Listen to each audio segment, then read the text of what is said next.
Good morning, welcome to episode 2 of House of Metal. Yesterday I did not tape an intro, so we are, as you can see, it's a little colder today, a little bit different garb here today. It's only in the 40s at the moment. So today we're going to talk about the layout of the roof, talk about the panel that we're installing, and in the upcoming episode you're going to see the installation of the panel. And the trims and all the future work that we're going to do. So stay tuned. So let's talk a little bit about these panels we're going to install on this roof. These are a 3-inch trapezoidal standing seam roof panel. The specific profile does not really matter. There are many different profiles that are similar.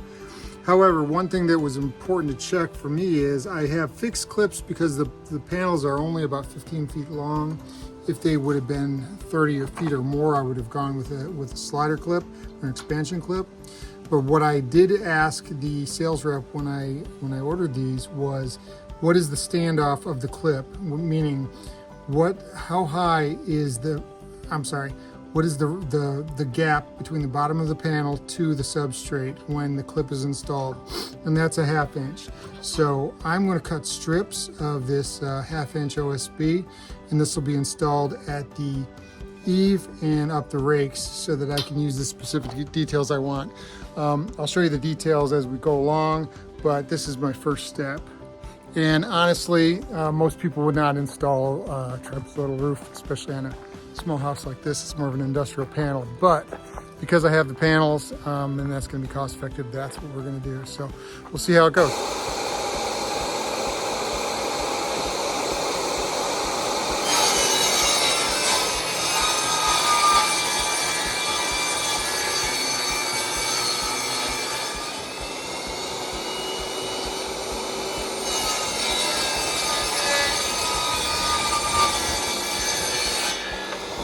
I want to show progress to this point. A little more difficult than it needs to be up on the porch rake here, and did end up adding the 1/2 inch OSB on the rake and at the eave.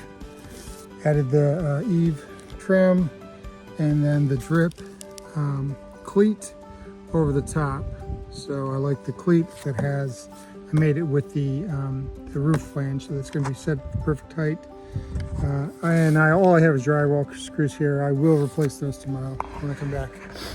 But now we are to the point of figuring out what our layout's going to be.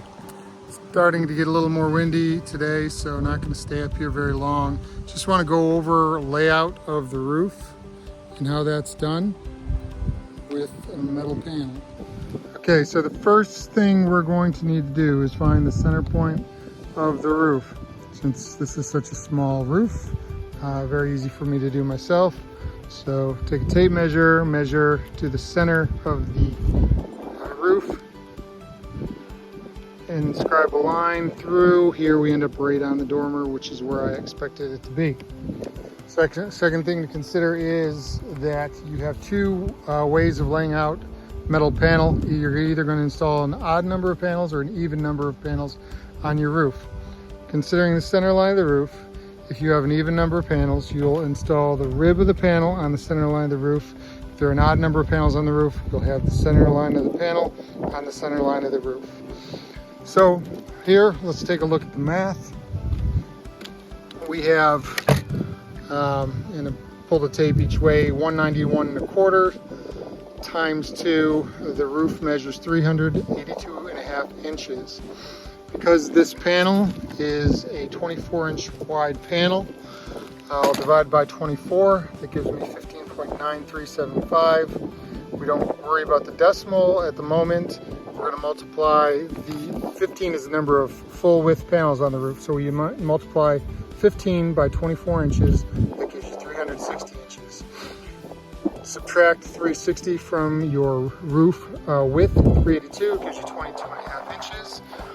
Now, because of the way I'm going to install this rake trim, I need to know what the actual flat width of the panel is. And here it's only 18.5.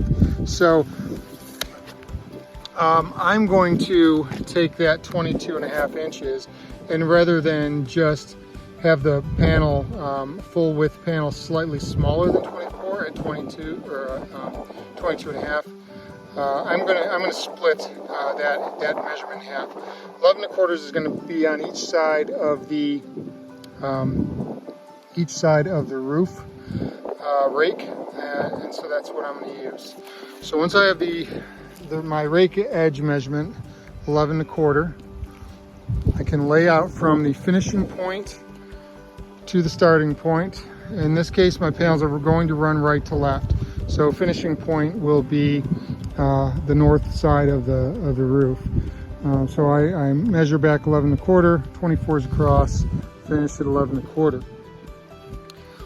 I'm then going to come down to the dormer ridge, and on my center line mark, I'll measure out 24 inches, scribe a line, come up higher, scribe another line, and then bring that line down to the valley. Come back up the valley to this point on the ridge, and then measure 24s all the way out and see how that lands. When I took my last measurement, what I found was I only have 2.25 inches here at the rake. And that doesn't make me happy, because 2.25 inches is going to mean that I'm hooking on right here, and 2.25 is where I'm at. So I'm not into the flat, and being in the flat is important to me. So what I'm going to do is I'm going to shift the panel over so that I can turn up my edge of my panel, show you that in the next video, and install my rake trim. But that will mean that I'm going to step slightly in the valleys. Being that this is such a small house, really the front side of the house on the lake is the lake side of the house. I'm not as concerned about it, but if we are concerned about that, then I would change my rake trim style.